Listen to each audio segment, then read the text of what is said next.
Hello, everybody, and welcome to our conversation in Seeking Harmony. Today is part 17, and we are continuing, taking a deeper dive into our topic from last week, which was the power of boundaries. So this is part 2 to that conversation, and I think our expansion was more around just feeling into that space and really understanding and probably looking into what actually happens when we start to place boundaries and when we honor those boundaries. So yeah, just as a continuation of our conversation, that's where we're going. So we'd like to thank all of you for joining us and invite you to share your thoughts, your experiences, your insights into our topic. And so I'm going to open it up to the team. I don't think that there's a significant introduction required. I think we can just allow the conversation to flow in the expansion of our topic today.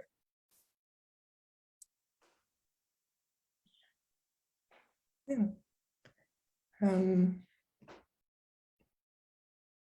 Say, did you have something to say? Oh, I'm unmuted. Cool. Yes.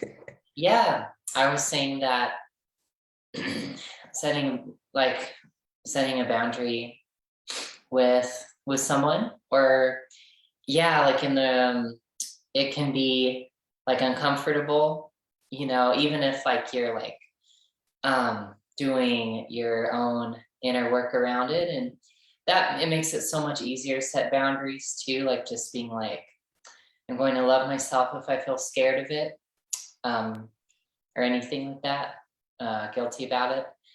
You don't have to, but for me, it's always been uncomfortable. But like when I do it and it's like, it's a clear boundary and it stays, I always feel like the relationship relaxes a lot and the relationship expands and grows and gets better.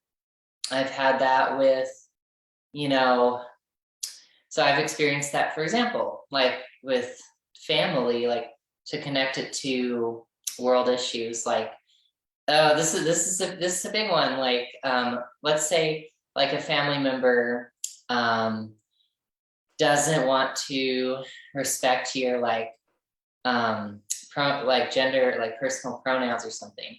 Like you come out, as a different gender, as transgender, and then your family doesn't respect that, maybe. And I experienced that. And then I'm like, well, if that's really what you are choosing, then I'm clear on that. Then I don't want to try to have a relationship with you, because there's no relationship, because you can't have a relationship with someone who you don't choose to actually acknowledge, for who they are.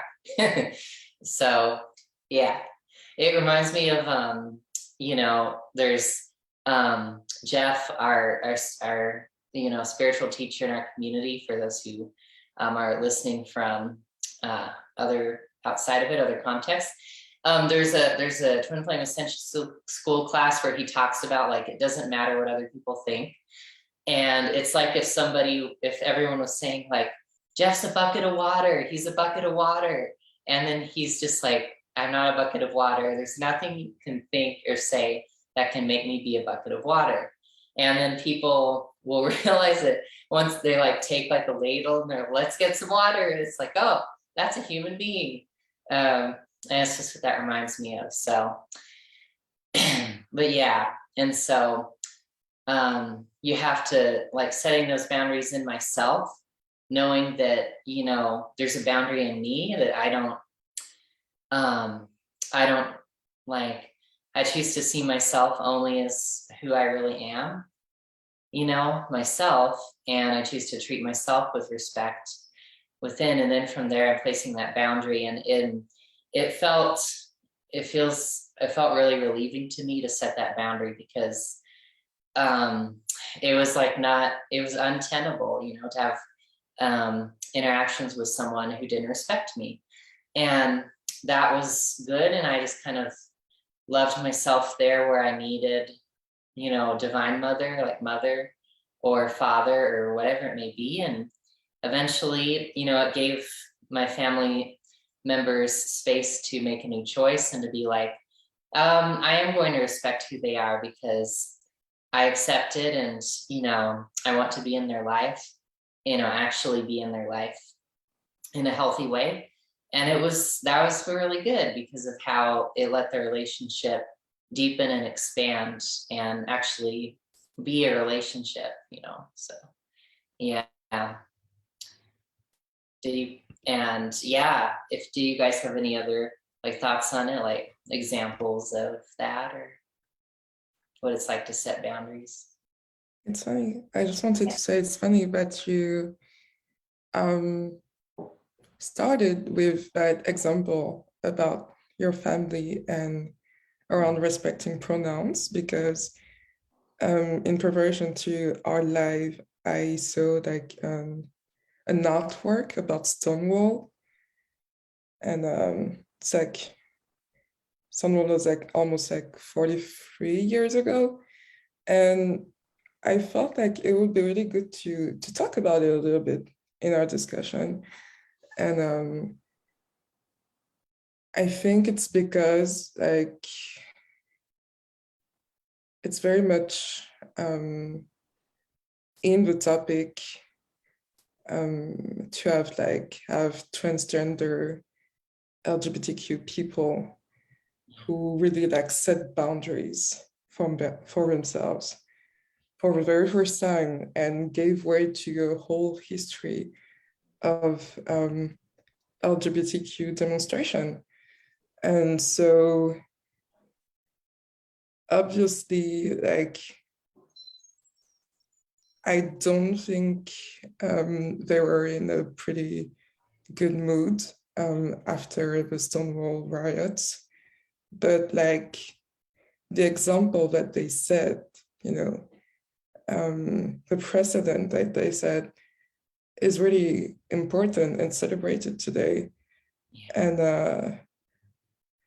I just think that, in terms of boundaries, it obviously feels very uncomfortable, sometimes very disagreeable, very tense with people, when you had relationship with them and they don't respect that, or they feel attacked by your boundary. But yeah, it's definitely a boundary is only made in love, as we said last week. So it can only result in a more loving relationship for everyone involved. And so that's what I was thinking about, specifically because we're coming around a lot of anniversary of minorities, and it's Pride Month and everything. So yeah, that's what it brought up for me. So it was really perfect that you had that example. So that's actually quite cool, because I don't think we've ever really put it in that kind of perspective. Like, the history of struggle is the history of actually creating boundaries to what is acceptable and what is not acceptable, and what is okay and what is not okay. And if you put it in that perspective, setting boundaries is probably one of the oldest things we've done as people. The more we've experienced, the more we've gotten to the point where this is not okay, we're going to stand up against this. That is not okay, we're going to stand up against that.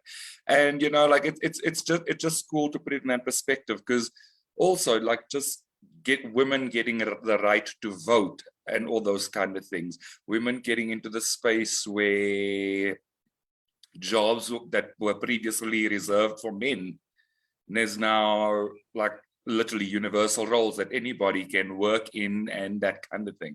And so I think it's actually quite a nice progression, but also a nice perspective change to see that the boundaries and creating boundaries and putting them up is not a new thing to us, which then has to kind of make me want to feel into that space of, well, if it's not really a new thing, why does it still provoke anxiety? Why is it still uncomfortable? What is it that's fueling that energy of discomfort when a boundary is required? People pleasing. Sorry, say that again. I said people pleasing. In what way? People pleasing, putting someone else's pleasures and please, what's the word I'm looking for? Putting someone else's needs before yours. Yeah.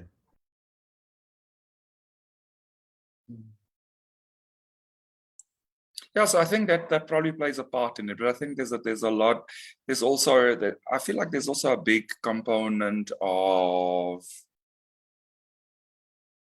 not being deserving of your own space and your own pronoun and your own name and those kind of things, your own. And I feel like that's a lot of what scares people about standing up in that way.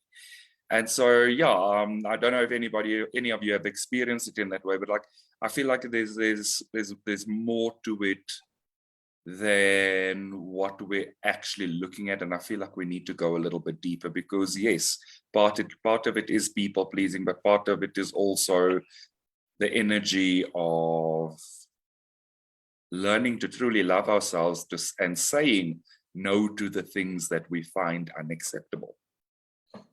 Yeah. That's like, I think that's like totally true. Like seeing yourself as it's about seeing yourself as being just as worthy and deserving of, of love. Yeah, as worthy and as deserving of love as anyone else. And yeah, like Dedeji was saying, like putting yourself first, like not trying to like please others at the expense of yourself, for sure is that. But yeah, I feel like that resonates because I think that is what there was there's probably a feeling like among transgender and gay and LGBT in general people, like before Stonewall, there was this feeling of like, I don't know, maybe like there's something like bad about us, like that we aren't worthy of this basic respect and safety, because like I was reading about it recently and how things were like even in like San Francisco, or the more, I guess, accepting cities historically in the US, as far as I know. And I'm like, there were regularly raids and there was regularly like, extrajudicial violence and, punishment against, people who were transgender, who were gay, and you could be arrested for, your sexuality being unlawful, or like something like that, or like impersonating a woman being unlawful. And there might be a feeling, right, that they had, that maybe I don't deserve the kind of respect I'm asking for. And that just, it speaks to like the upset there, because sometimes, like transgender people, like me, for example, move through feeling like maybe who I am like isn't legitimate, and you're questioning it and you're not like accepting it or like honoring it yourself, because you're trying to base it on like my body or some idea of like how I should be, instead of accepting myself for how I am and for who I am, And I think that they just those people who are in that situation, such as Stonewall, they had to accept that they were worthy of love there, and just be like, I'm just not going to take it, and I'm just going to do whatever's necessary to set this boundary. And yeah, and they did it with, they had to, they were basically like, violence was being perpetrated upon them. So they basically needed to like fight back. Like that's how they did it, They didn't have any standing in the legal system, really. And therefore, because, you know, of how people's prejudices would like influence that, you know, whole process.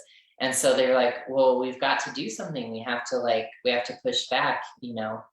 And it was, you know, yeah, I feel like it was the beginning of LGBTQ rights as we know it today. And yeah, they had to like accept their worthiness of just being allowed to be themselves and not be harassed. Yeah.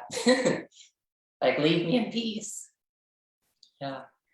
Yeah, I love how you explained this, because like it's giving context to, you know, we know Stonewall now. We know its history, but we don't like necessarily know what happened before. And obviously, like knowing that it was a response, a pushback, much like civil rights, you know, it gives so much context to the thing and explains even more why it was a boundary, and it was people claiming their worthiness. So yeah, thank you for explaining. Yeah, you're welcome. And you know, one thing that I was thinking of, like before this, when I was like walking back to here to do this, was I was thinking about like the armed conflicts like the war in Ukraine. And I was like, war is terrible, like it's so brutal. But like, if you're being invaded, like you have to fight back, like that's your boundary, you know. And because you can tell them not to invade and you can try to get sanctions put on them, but what is really going to stop them, I feel that, you know, like Jeff and Shaleia have said, sometimes the only language people understand is, you know, physical, basically. And it can sound like it's something in me that I see that feels sad, because like these people, like during the Stonewall riots, they literally had to like physically, you know, like fight back and throw like stones and bricks and such in order to fend off the attacks that they were receiving, that they were getting.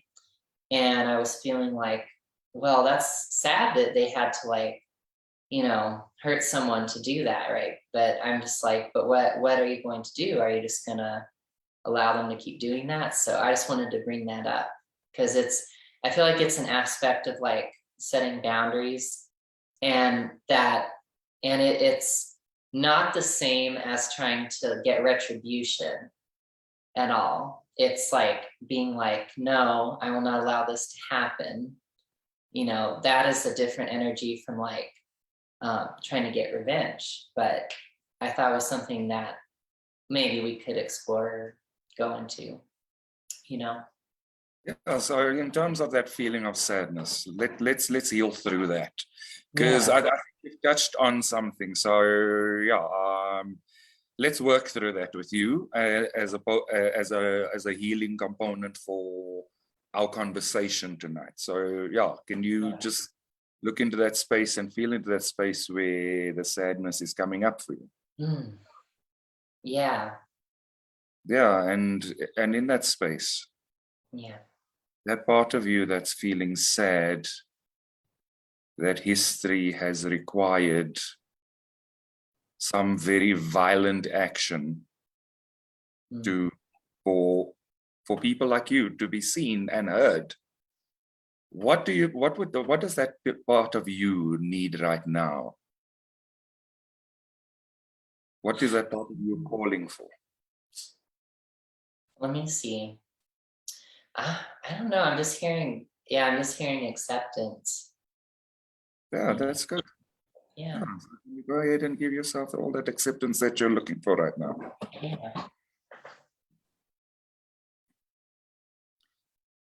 And as you just allow that acceptance to settle in, there's no need to grab onto it.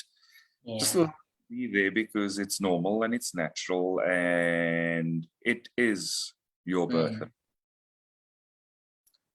Yeah, it's true. How does that feel? How does it feel to know that actually naturally that is yours?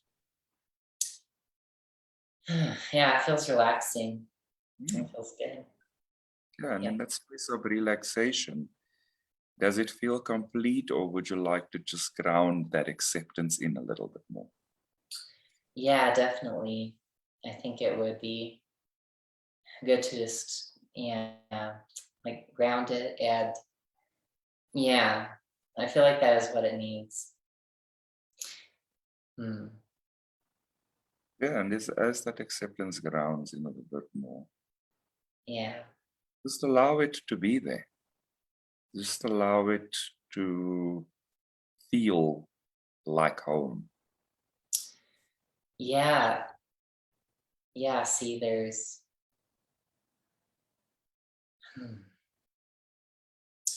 okay. Yeah, I see. I feel like the energy that's coming up is one of like, I have to like, it is that energy of being like, oh, like it's under threat. So I have to like fight back and be on high alert, kind of like a hyper alert person who's had like, a traumatic experience. Yeah, that kind of thing. You're just like, who do I have to fight next? I'm ready. That kind of thing. Not that that's like healthy. I'm just noticing it. Yeah, but it tends to simmer into those components, especially. Sounds a little bit like PTSD, when stress incorporates in everything that you feel. Yeah, and the fact of it is, the more you're accustomed to fighting, the more you almost expect the fight. I know. And so that's what I'm saying. Let's allow it to become home. Let's allow it to become natural and normal. Yeah. I know. No, I definitely I choose that. See that? Okay. That feels good. I feel like my solar plexus area is like, yeah. Good. That's the relief. Yeah. And it's good that you are in tune with your body in the way that it speaks to you at an emotional level, so that you can feel the healing settle in. So that's quite cool. Yeah. Okay, I feel it now. I feel it. Yeah. Yeah, it feels good. It's like some tension undid itself in like the stomach area. I'm just like, that's good. Oh my goodness. Yeah. So as you're allowing that to settle in, are there any other feelings coming up right now? No, well, yes, but I just feel like it's like, it's kind of like as that settles in, there's like sadness leaving, because it's like upheaving all of that, grief, and it's really like making room for happiness, and feeling alive. Yeah. That's really what happens. As your sadness leaves, you are making space for your joy to return. Or even not even just return, but for yourself to become aware of your joy. So it's a good place to just allow for that grounding to happen, to allow for that energy that was bunched up to dissipate. Yeah.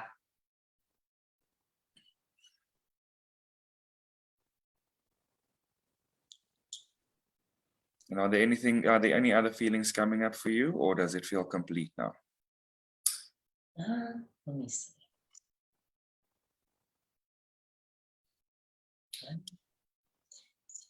I feel like it's good. I feel like everything there is just like kind of it's like releasing the stuff instead of like Yeah. Good. Needing to like, yeah. Good. Releasing. Feel it. Just allow all of that to settle in. Allow all those parts of you that are feeling relieved to just come home. To just integrate into the greater whole that is you. Yeah.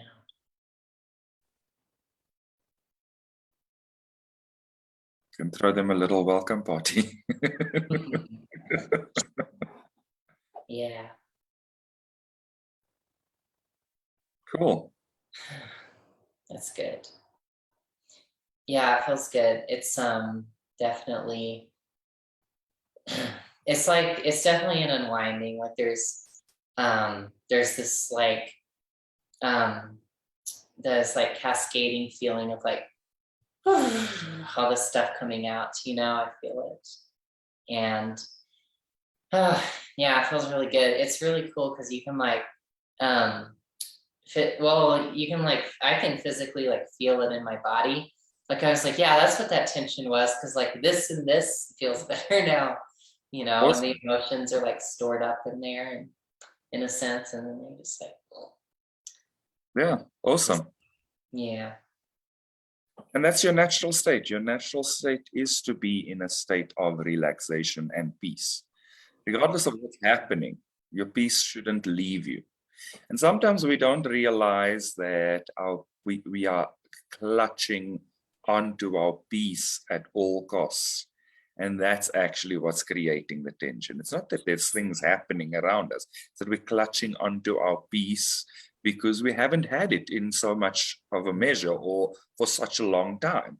And so we clutch onto it when we find it, but it doesn't allow for our life force to flow freely. Till it becomes bunched up, and that's why you're feeling the release of it, because your life force energy is flowing more freely and you're allowing it to. Yeah. Okay, thank you. Yes, this explains how I've been feeling. Yeah, absolutely. Thank you. I think that like, I think that's it. Cool. Yeah, enough said. Cool. So yeah, let's just check in with everybody else. How are you guys feeling about the energy of boundaries and the energy, or even just the perception that the history of struggle has actually been the history of placing, creating, upholding boundaries? And what does that do to you when you think about that is almost, it's almost a way of life in a sense. We just don't actually realize that we do it so often. Like a lot of the time we naturally set boundaries, and then we hear the word boundaries and we think we have to be these really tough people to do it. The fact is we've been doing it forever. We've been doing it since we were kids. When somebody took something that was yours and you didn't like it, you cried. That was you setting a boundary in the most natural way possible. It's what we've done. It's like, respect my space, respect my stuff.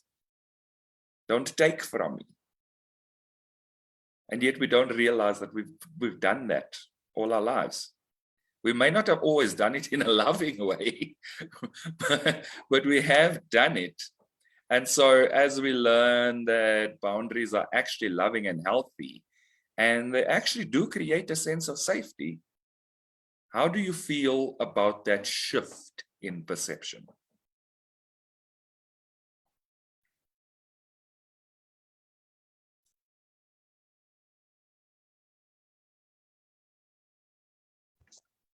I can just share that personally, I feel like I'm going through healing boundaries in a big way right now. It's because I started a new job, and it definitely asks, like, you have to have good boundaries or you're just going to be run over and taken from. So I feel like I'm working on that right now. And I like what you said, Granville, that we've always been setting boundaries.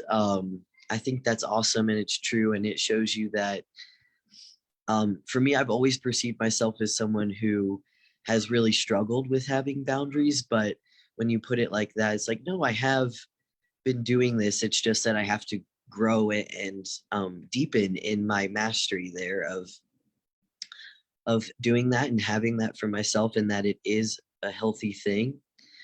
For me, it feels like the core of it is just not feeling enough, because I feel like I don't have that like valuable thing to give. So instead of giving something valuable, I'm giving my life force, but I don't need to no one has to actually give their life force.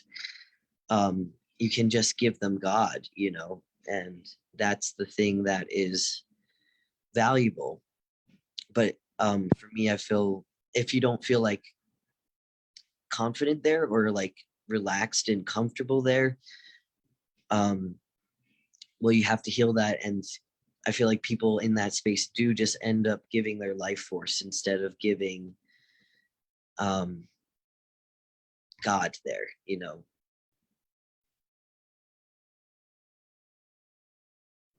Yeah, I agree. For me, I think the most struggle I've had, and when I would go back on my boundaries, is when someone was feeling attacked, maybe, or making a fuss about my boundary.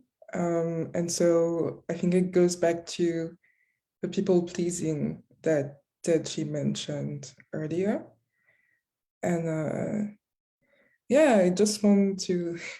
Sometimes I ask myself, like, why do people feel so attacked about boundaries? But obviously, it's not rational.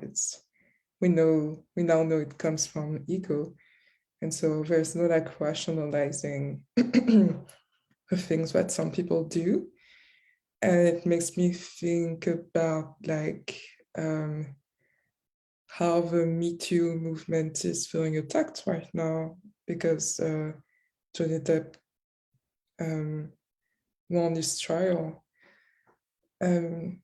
Because on social media during the trial and after the trial, I was seeing a lot of things about like, oh, we're not believing the woman, like we're letting the woman down, and all that we've done for the past 6 years is for nothing.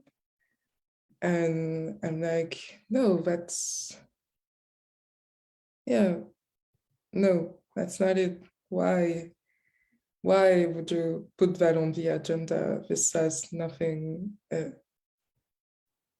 It doesn't match. Like it's different, And so I maybe think that that's why, like in our society, there's like a lot of polarization on like social issues, because every time someone wants to put a boundary on something, it feels like the other side feels like they're gonna get robbed of their freedom or they're gonna feel attacked.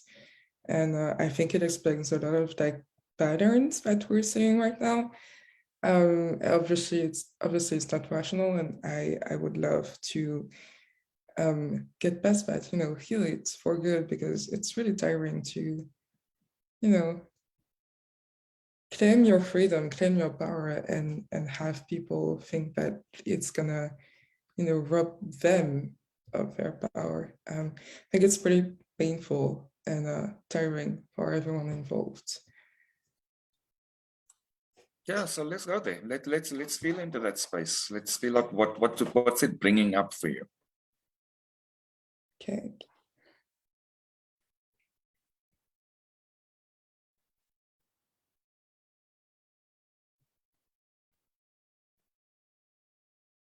It's bringing up like not being listened to, not being able to express myself freely.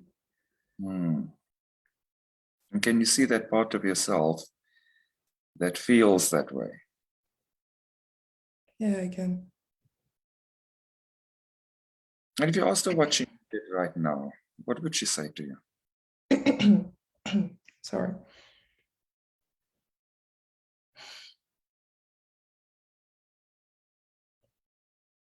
She's been asking a lot of love and attention. Yeah, can you go ahead and give her all of that love and attention that she's asking for? Yeah.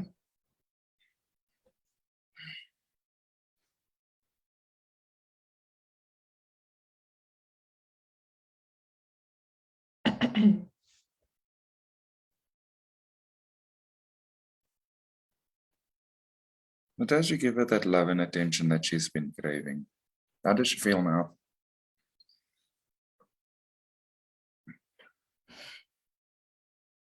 Cared for, not forgotten. Yeah. Anything else?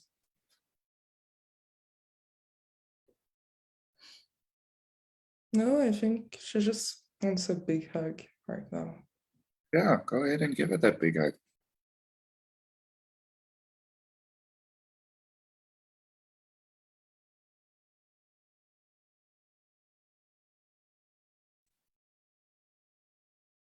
And as you give her that big hug, just welcome her home.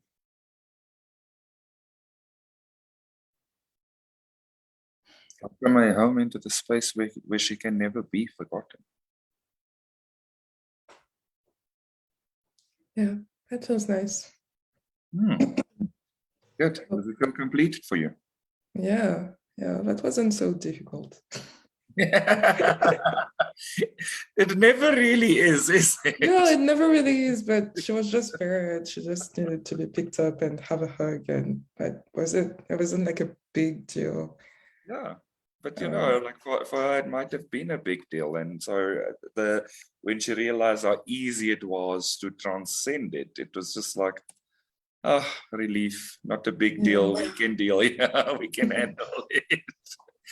And you know, and I think that has kind of been the bigger realization of the healing work that we do through Jeff and Shaleia's teachings and through the teachings of union, is just how easy it becomes to heal yourself as you get deeper into the work and find greater mastery in those places. But again, it's about the consistency of the practice. It's about really believing in your power to do this for yourself.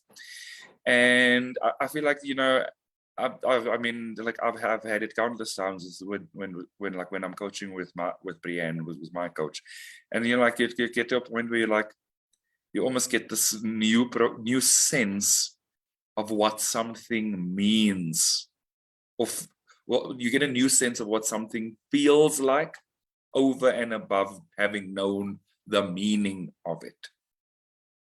And it just cements it so much better. Like we know language, we know the words in language.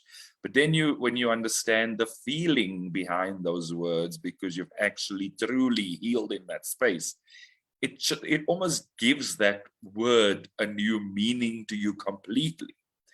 And so that's been some of the like just unlocking the power of actually using Jeff and Shaleia's teachings and the mirror exercise to truly heal in that space. So yeah, I don't know if you guys have experienced that, but that has been some of my experience. But also, yeah, just in terms of our conversation around boundaries. If you feel into that space of boundaries now, what do you think of boundaries?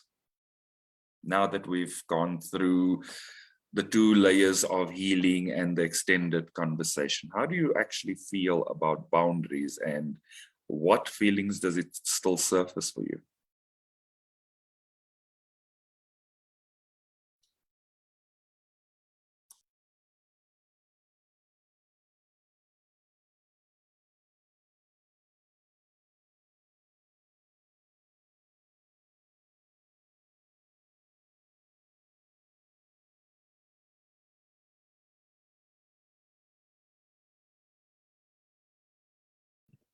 It feels like relief, like the tension was leaving the space. Sorry, say that again. It feels like relief and like the tension was leaving the space, you know. Okay.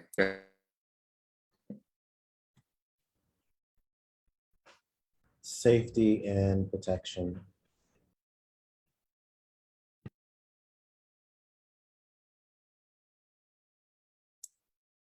And the rest of the team, how do you feel about the word boundaries and with the energy behind boundaries?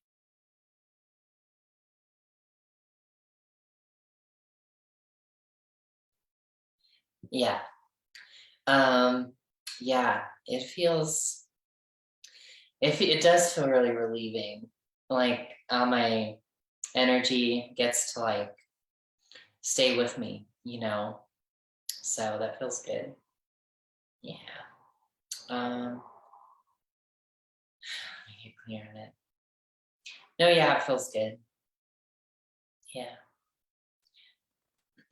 I was feeling like I was like, am I still sad about this whole like sometimes you need to like people might like feel hurt by it, but yeah, that feels good there. Yeah, because yeah, I feel like that's like leaving and pieces returning back to that space. So yeah.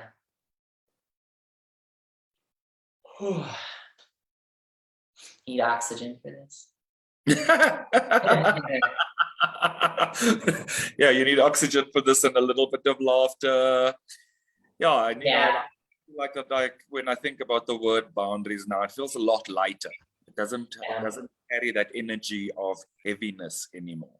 And so I believe that there's probably going to be an ease and a peace to being comfortable to have and set boundaries and also to maintain them. Like, because you know, sometimes it is about reinforcing it, sometimes it's about reiterating, it's about continuously making that new choice in that space. So I do feel like it's definitely lightened it up a little bit. It also feel like, for me, there's just that a sense of ease about it. Like there's really, it just feels easy now. So yeah, I don't know if there's anything else for you guys that's coming up. Is there any other things that you have picked up that has been newsworthy, that has reminded you of boundaries and how they've really played out in our lives in various ways without us actually realizing it? You were talking about, you know, when you healed something, it changed meaning, kind of changed meaning. And I like that. I like that the healing allows something to grow and evolve and change. Definitely allows from the boundaries to be put and just to stay there, which is, I feel, what we are experiencing right now with like the trial and the position of most of the world towards Russia and Ukraine. And I also like that it allows us to evolve more peacefully, you know, have less resistance, be more open to love, because we mustn't forget that, you know, at the core of it, it's love. And if you're not seeing love, it's just that you're upset, or that's where something to heal there. And I think we have experienced that quite a lot with all of the movements that we have explored in these discussions and in the past discussions, like how Black Lives Matter has evolved for us, how this discussion has evolved, how the LGBTQ movement has evolved as well. And I'm really hoping that people see that, you know, what happens in the world, and a guy claiming his power against abuse is not something that is going to be detrimental to feminist movements and Me Too, and that it's still relevant and it is still important, and those are not mutually exclusive. They can change and evolve side by side. So I just wanted to say that because I feel like it's really important to mention that. I feel like this discussion is pretty new to touching like more feminist subject, and I feel that there's still some healing to be done there. So it's good to like just put it on the table, you know. Yeah. Yeah. I that is awesome. That really resonates with me. What you were saying, it brought up for me how like, yeah, like I feel I would be pretty, I'd be pretty surprised if there were any person who like in their journey of life or their spiritual or journey or whatever you mean to call it. I'd be surprised if there was someone who didn't have to ever stand up to abuse in some way or like set boundaries and learn to do that. And yeah, and I think that, I feel like, the Me Too movement is is being presented with like this lesson that, how do I say this? Like you can be like anyone can like make the choice to choose abuse. Like anyone can be abusive, and anyone can choose abuse, whether to perpetrate it on themselves and others, or to like to take it or receive abuse. And like, you don't have to like standing up to abuse or standing up to someone. It doesn't mean returning abuse to them. Like I think like the boundaries thing is tough for people sometimes, for us, because we go through feeling like the only thing that you can do is kind of like retaliate, or that it has to be like angry, like the angry electric fence. That was a quote that Jeff and Shaleia shared recently. Like your boundary does not need to be an angry electric fence. It can just be like this light around you that says like, I deserve to be respected. I just love it because it's just really funny how it puts that like angry electric fence versus like the light around you of like saying I will be respected. And that feels so good to me because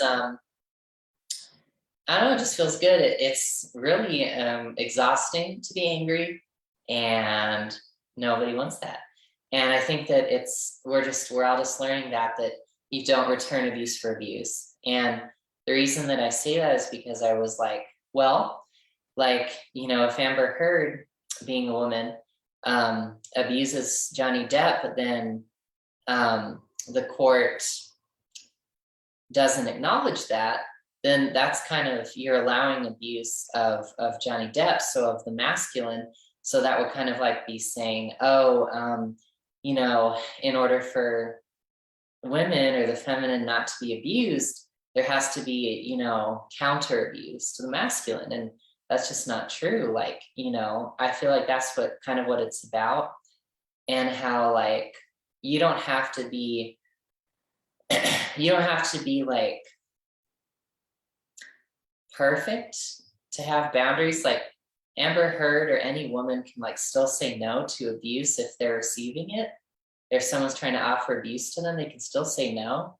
But that doesn't mean that like, just because they have experienced it, perhaps, it doesn't mean that they can offer abuse to others, like that's, and I think that's what was really coming up in the movement. Because just because, Amber Heard didn't win that case, it's not a defeat for women. It's just a defeat for abuse, right? And for ego. And we're all people, like we're all children of God. We can make choices. Anyone can choose anything, and so it doesn't like it would not make sense to be like women can never abuse men. That's not true. And yeah, I'm glad you brought that up. Yeah, I also think that it's important for us to kind of just make the distinction. I think it's what you touched on, Sage, is like the energy of standing up to abuse, but also realizing that abuse can come in various forms. Also realizing that in that worldly system of abuse, it's generally a tit-for-tat situation. So abuse is met with abuse, violence is met with violence. But we also need to remember that there's a point at which you have to meet a person where they live. And I think we touched on this quite a bit in our BLM conversations, in that at some point, the violence served a purpose. When we look at Ukraine, at some point, the violent retaliation serves a purpose. And it's what you spoke to earlier, that there are certain points and certain times that only certain types of language are actually understood and received. And so, and I mean, we have touched on it quite a bit in the BLM conversation, in that the violence has served a purpose. Not that we are advocating for it, but that we have seen it. Because the fact is, that's what makes people pay attention. And so, again, we're not advocating for it, but we also need to understand that there are situations that call for it, and and yes, we want to meet it with love, but I'm also going to say that, you know, there's a thing about meeting an asshole where they live, you know. Yeah. if that's where they are, if they're in the mud and they're slinging mud, you can't keep on turning your back on the mud. That's not the boundary that they're going to accept or understand. You kind of maybe sling some mud back yourself. It's unfortunate, but it's true. It's in the we look at it in the case of kids on a playground. Bullies don't all of a sudden become loving. It's where one person or one child stands up for themselves in that space that says, actually, buddy, today you're gonna die. Like, yes. You know? Oh, yeah. That is the energy. The energy is like, if you literally teach people how to treat you, what you allow is what will continue.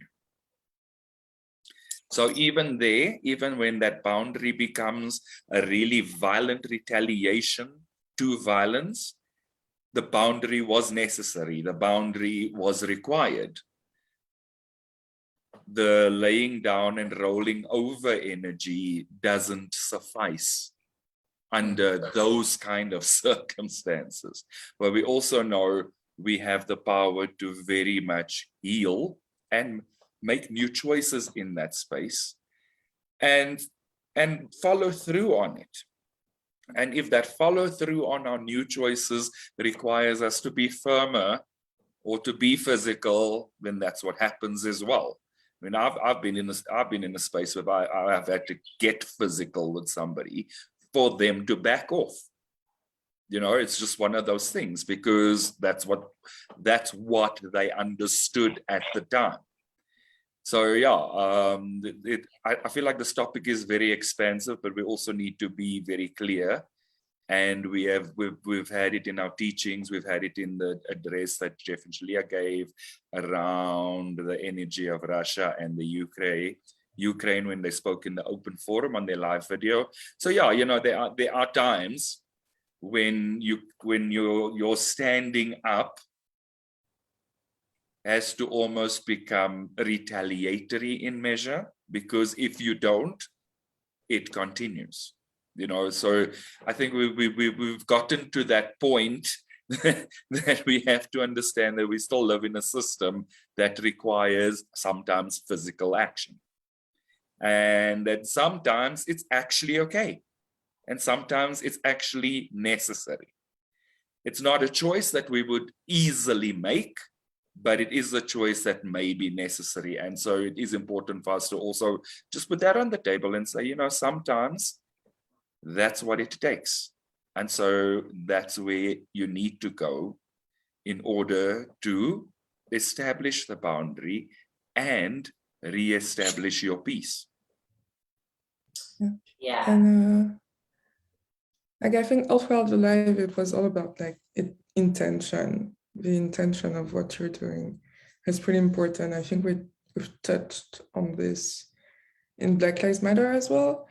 But there's also this thing where, you know, the context that Sage put on Stonewall and like Jeff and Shalea's explanation of like Russia and Ukraine, and the fact that Russia was on Ukraine since like 2014 and even before.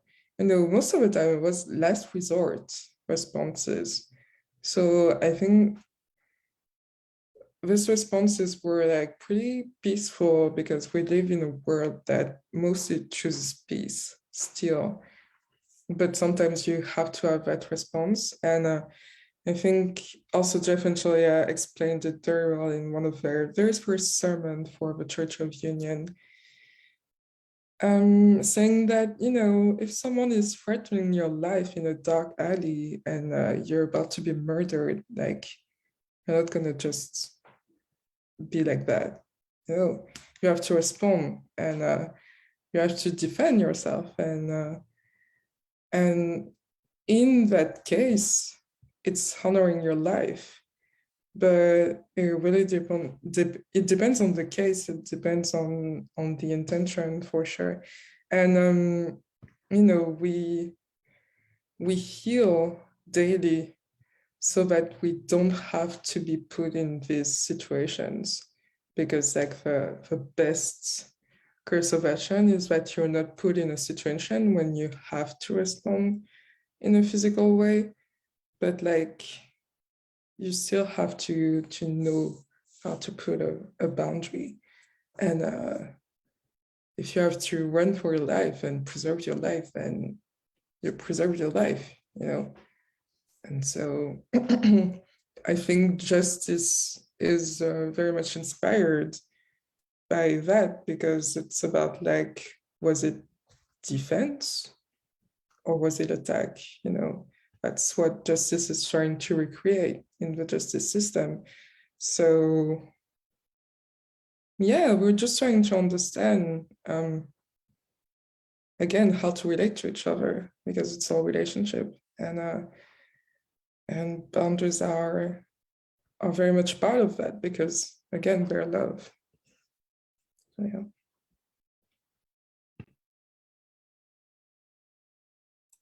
Cool. Yeah, thank you. I think that was a great wrap up, Irene. We are at our hour. So I'm going to say thank you to you for our wrap up today, and to everybody else for joining us and for following us. And please feel free to like and subscribe to our Church of Union YouTube channel, where you will find all our previous conversations. And we look forward to seeing you all next week. Thank you, everybody. Bye-bye.